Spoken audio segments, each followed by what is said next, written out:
بسم اللہ الرحمن الرحیم۔ آج کے اس ویڈیو میں حفیظ جالندھری اس نام کو لکھنے کی مشق کرنے جا رہی ہوں۔ یہ ایک بہت مشہور شاعر ہے۔ ان کا اصل نام جو ہے وہ محمد حفیظ تھا۔ یہ 14 جنوری 1900 کو پنجاب کے شہر جالندھر کے متوسط مسلم راجپوت گھرانے میں پیدا ہوئے۔ ان کے والد کا نام شمس الدین اور والدہ کا نام بطول تھا۔ 1921 میں حفیظ صاحب نے جالندھر سے ایک رسالہ اعجاز نکالنا شروع کیا، لیکن 1 سے 3 ماہ میں مالی نقصان کی وجہ سے اسے بند کرنا پڑا۔ 1922 سے 1929 تک حفیظ صاحب مختلف رسائل کے نائب مدیر اور مدیر کی حیثیت سے کام کرتے رہے۔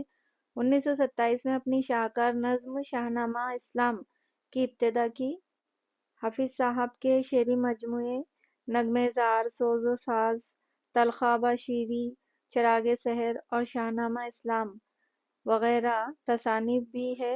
اس کے علاوہ رزم نہیں بزم، بچوں کے گیت، معیاری افسانے، عمرو عیار اور الف لیلا وغیرہ ان کی بہت مقبول کتابیں ہیں۔ Thank you.